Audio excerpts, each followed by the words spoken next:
So welcome everyone to the first Big Data Europe webinar on the societal challenge of transport. Just a quick overview on the agenda and the speakers. Our first speaker will be Simon Scerri from the University of Bonn, which will be followed by Philippe Christ from OECD, and finally Maxime Flamand from Ethico ITS Europe. You can see a quick overview of what we will be talking about today, and the session will finish with a Q&A session where you can have discussion with the speakers and they will answer your questions that we will formulate into a summary and some common learnings by the end. In case you are new to webinars, you will find a collapsible menu on your right where you can control what you see and your audio options. If you have any issues, just find that collapsible menu and find the correct tab. Just for everyone's information, the participants are muted during the presentation. And if you have any questions, you can type them using the question panel. It's also on your right, a bit towards the bottom. These will be answered after the presentation. So we can start with the first presenter, Simon.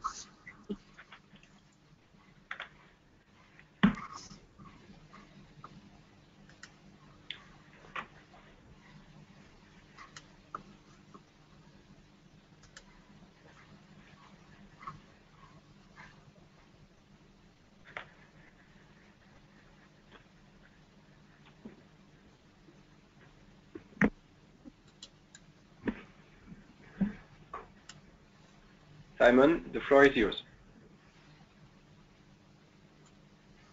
Hi, good morning. Sorry, I wasn't on mute. So my name is Simon Scerri. I'm from the University of Bonn, jointly with Fraunhofer IIS, the Data Institute of Fraunhofer, located also in Bonn.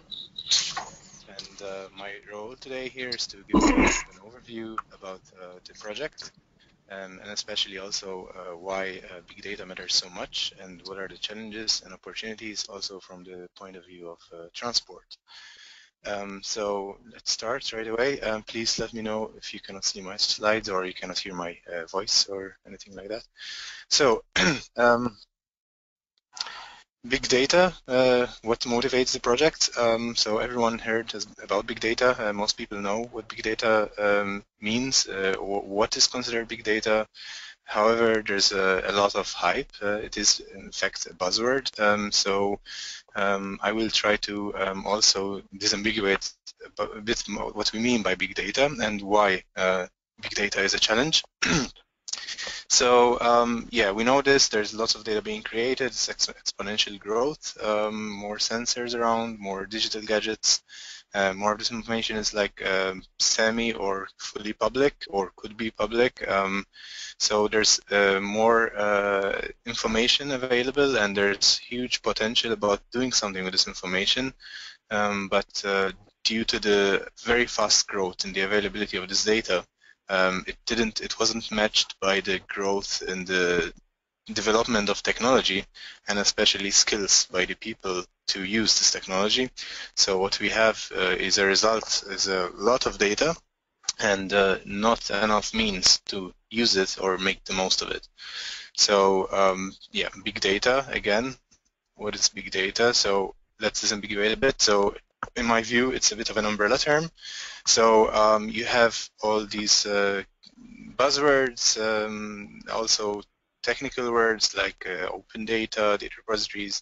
So what people usually mean by big data is anything to do with a lot of data coming from different sources, which can be analyzed for some reason or processed, right? So going back to the roots of the meaning of the word big data, there are the three original dimensions, which are the following. So the most obvious one is also hinted by the term big in big data, is volume. So in theory, anything which is big data needs to be not able to be processed using just one machine. So the volume has to be so big that one machine should not cannot handle processing this data, which means you'd need more than at least two machines. So it'd have like things like a group of machines or a network or a cluster to process or analyze this data. So this is one dimension, but it's not the only one. And there's also velocity, and this, the example here is like real-time information, also, for example, social media. So this is another challenge, yeah, how to keep up with the flow of information. So velocity, very high velocity for information coming in. So you cannot have a data set and have questions on the data set and be happy with the answer. You need to do this every 5 seconds. It depends on the use case. If you're talking about security, for example, it has to be faster. So velocity is the second dimension. And the third original dimension is variety. So because the data has suddenly in the last 10 years, 15 years starting to appear from all directions, people didn't have any standards yet how to represent the data, how to model it. Yeah. So the problem is like we end up with a lot of data which is has different formats, and this creates a problem when trying to put this data together because it's all coming from different places with different formats. So this is the third original challenge, and last but not least, now we have like this veracity, which is also maybe a bit of a newer dimension, but it's also very important because especially in cases where you have open data, but not necessarily, you can have like people contributing data, and the question is this data of good quality? Is it reliable? What is the veracity of this data?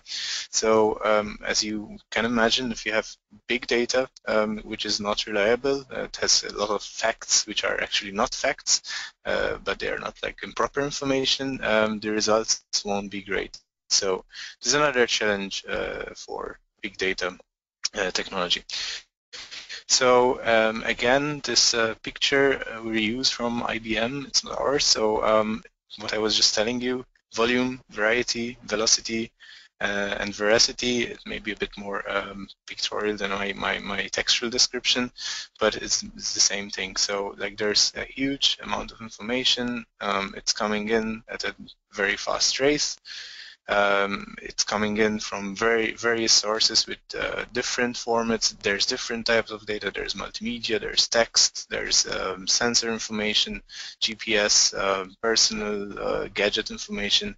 So that's variety, and veracity, I was saying, is like the quality which really affects the eventual results of big data processing. So again, I wrap up what I was just saying. So that sums up my introduction to what is big data. Sorry there. Right. Okay, so next is, in our view, what are the opportunities now? So once I explained the challenges, I want to show you a bit what we can do once we target all those 4 dimensions. Yeah, so we have technology which can effectively handle large and very fast streams of data in different formats, and also make sure that the quality is maintained. Then there are huge potentials, not just within transport in this case, but within all domains. So this is just one example here. So there you go. So you have different sources of information in different formats that's just presented by the boxes here. So the first step is to bring this data together. So basically this is the variety, targeting the variety issue. So there's technology for this. Mostly, especially, we believe in the linked data paradigm. So, but it's just one method, but it's most standard nowadays. So this is the first step, is to bring this data together so that it can be made sense in a collective manner. This is what we also call by harmonization or integration or aggregation. There's many terms here. Again, they all mean different things, but for maybe this level of presentation, I just want to make sure that you know what I'm talking about. So the last optional sub-step here would be to publish this data. Of course, this is only relevant for data that is open or can be open in nature, but not necessarily. So that's the first step. once we have information which is standardized, coming from different sources, it can be linked. Yeah, this is the point of harmonizing the data, having like dictionaries underneath which explain what the data is about, how it is structured, and then there can be links between data coming from different sources because it's describing, I don't know, the same automobiles or the same kind of sensors, or it's describing map information, and like the places in the world are the same, whatever source is providing information for. So this enables in some form centralized access, not actual centralized access, but it's like a virtual centralized access because all the information is linked, and also exploration. So that would be the second step, and then the third step, of course, is the obvious one. So once we have this information, we do the analysis, discovery, visualization, useful tools. There are a lot of existing tools doing this work already. So we don't want to reinvent the wheel here. What we want to do is to bring all these components, this technology together in an easy-to-use big data architecture, which can be used by anyone or more or less anyone who wants to do something with data. So someone seeing potential with transport data in this case, or from two different transport sources. We want to provide a generic big data architecture where like someone can go and bring this information together and do something with it without having to go through lots of skills and learning how to do this. So that's one of the main objectives of the project, and this is why also you're here. So then the last point is to what I was saying is to combine this information not just from transport in this case, but there's a potential to combine it with different methods. So a very interesting example I can bring you here, for example, right? So you are dealing with transport, so let's focus on the automobiles, private cars, right? And not just private cars, but they all have sensors in the cars today, especially like, for example, wiper sensors. So you can imagine that in a sense this makes cars, like the country's cars or a regional car map, it makes like a very up-to-date weather map because of the wiper sensors. So you can imagine this information once it's there, once it's available, when it's going to be analyzed. It can also be used within other sectors, for example, climate, to see, or food and farming, to see where you can for precise agriculture based on the rainfall sensed by cars. Yeah, so this is just one example, but my point is like this is about transport today, but there's even a bigger picture which we are also concerned with, and we want to contribute to also the bigger picture. Okay, so yeah, transport, that's what we're talking about today. So obstacles to big data in Europe, what are the challenges and what are the routes for these challenges? I summed them up in three main ones. So the variety problem is what I was talking about, like the growth in data was not matched by an understanding by people providing the data that they need to provide this in a standard format, otherwise it cannot be used or combined. So this is one of the main obstacles. The second one is the opening up of data. So this does not only mean publishing it as public, but also in between institutions or entities. For example, in transport, perhaps two rival companies can realize that if they share their own data, or they can have mutual benefit out of it. So this is just like my very basic example, but this is what I mean by opening the data concerns. Of course, when you're going to publish data publicly, then there's maybe even bigger reservations, especially about large corporations. But at the end, people are starting to understand that like the more data they make available, the more data that is available in return, and then there's a huge increase in potential of what can be done with this data. So another third point is, and it's also this relevant for the need for this BigDataEurope project, is the limited skills, training, and technology. So because the data and data science, was a result of the huge increase in data, which, as I said, was not matched by the was not matched by the provided skills and training. Yeah, there's a lack of people who are knowledgeable or very skilled in doing something with big data. So in this project, we are not providing real actual training, but we're providing a lot of information to make sure that people understand what big data is, and also we will match this by the technology. As I was saying, it's like there's a lot of technology out there already. It's quite advanced and quite suitable also for tackling variety, velocity, and also combined. Velocity and volume. But we also want to make sure that at the same time we also target the variety and the veracity problem. So what we're doing is we're bringing together existing components to provide this generic big data aggregator, we call it the architecture, so that anyone with an interest in and with data, they can use this technology freely, with of course support from us to do something with it, yeah, of value for their company, for their institute, for their region, for their country, whatever. So that's sums that up. So a very small point, this maybe is going a bit maybe technical for this audience today, so I will cut it a bit short. So what we want to do also with our technology is want to go towards this separate step in the data value chain. Yeah. So when we want to evolve the data value chain from the current scenario where you have like it's the first big box on the top. So you have like so-called pipelines doing something with data, but they are for one company or for one data source, right? So what we want to do is to like break down these steps into different boxes and have a technology for each, and we want to have domain-independent technologies doing the extraction of data, doing the curation of data, doing the linking, integration, visualization, and analysis, and so on. So what is the message in this slide is like our big data aggregator platform.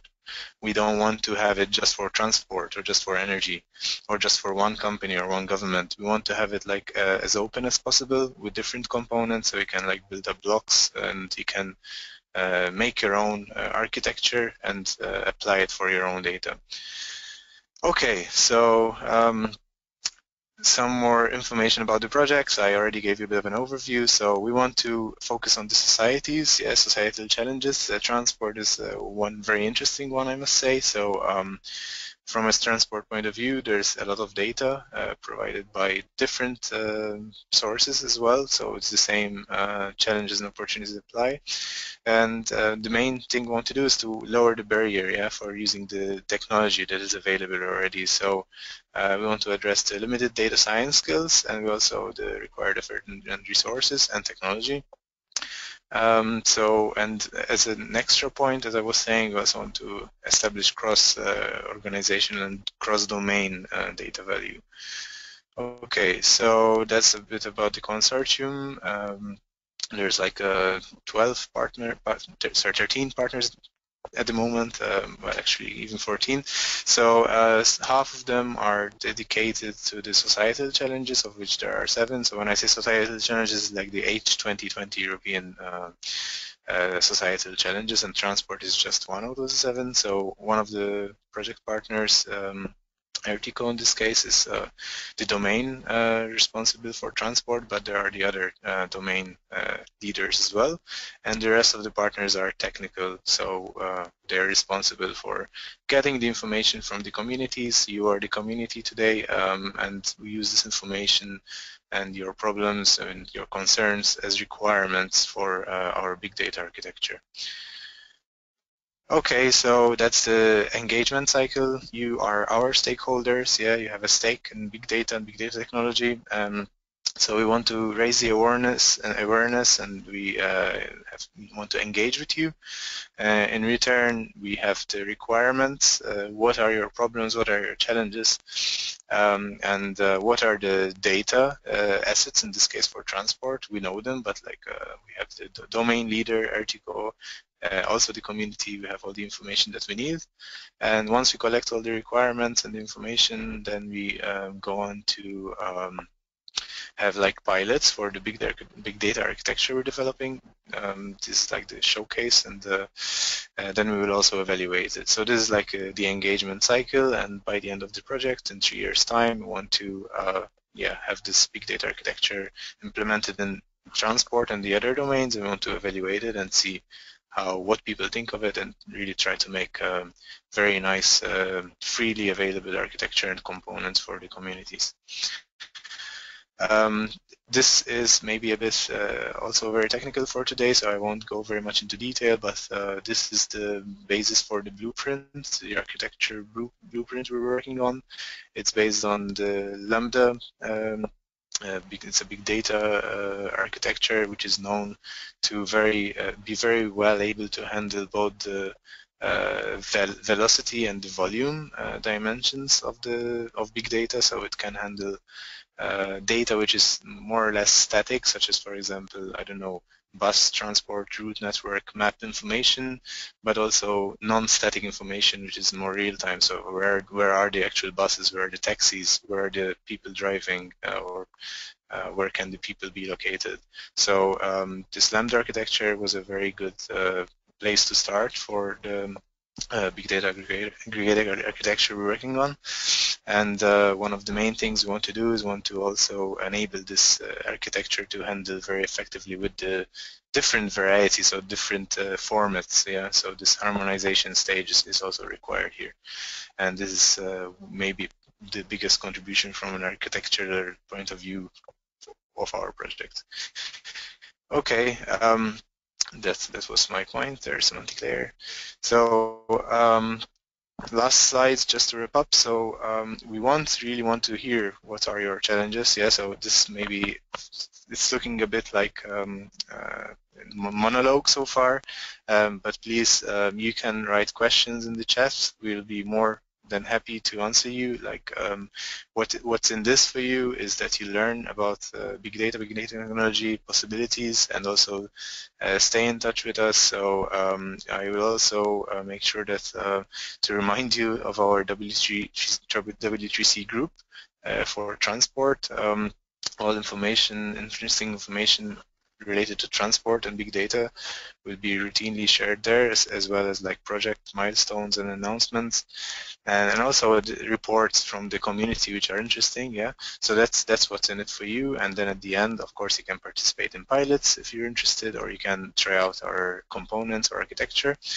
But what is in it for us at this time as project people working in the project is we want to really hear what are your challenges, what are your questions. Yeah? So please feel free to write questions directly in the chat, and we'll answer them. And yeah, in summarizing the opportunities for you is like we want to broaden your horizons, so not just think about what my institute or what my government can do with the data that we already have, but like what we can do in the bigger sense, in the bigger community, also in the European dimension, what we can do with the data we collectively own or have access to, yeah, and also beyond transport, yeah. Even today, we're talking about transport, but like the potential is beyond transport. This cross-domain, cross-societal challenge potential. And yes, at the end, we will have the free, useful, and latest big data technology in terms of architecture and components for you, plus some also training about how to make the most of it.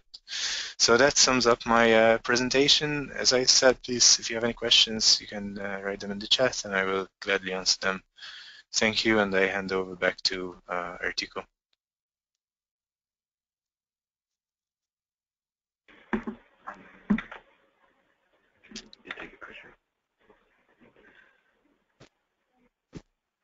So Maxime Flamand here. There was a couple of questions. The first question was whether the presentations would be published. Yes, they will be published on the BigDataEurope website.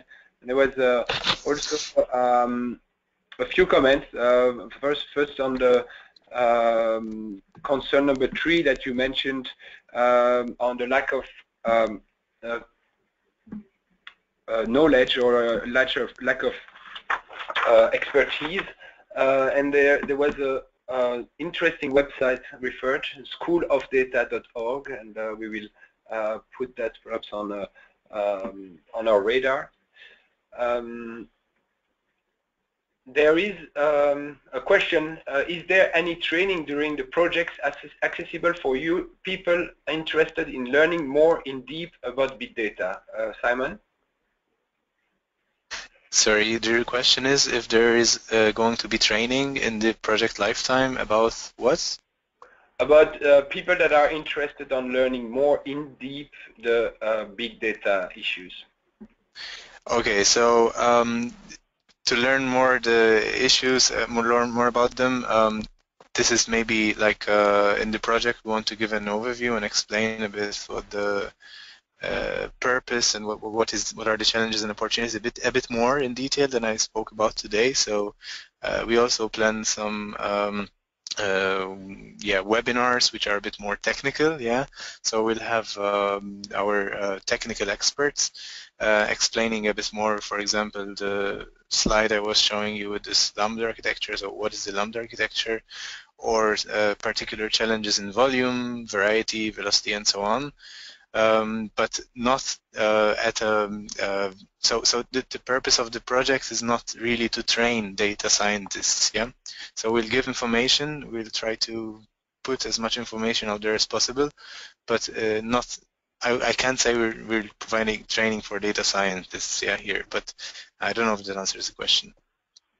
I think it does. Thank you. Then there is a question on the handling of privacy with the big data, and is there anything we've done within BigDataEurope to handle these issues and preserve the protection of the privacy of people? Yeah, of course, this is a very, very hot topic. It's also, we are also aware of this problem. So one of the points when we're talking about big data and making this data accessible, there has to be some form of data licensing, which is already in place and people have used it. But like in our broader use cases where we want to combine data from different domains, we have to be very careful there. So what we are doing, we will abide by best practices and already like these kind of data licensing out there. But we won't provide much more in terms of new methods for ensuring that the privacy of data is respected. So we will abide by existing methods, and then means to make sure that the privacy is respected. But we're not going to contribute much in terms of new methodology there. Thank you.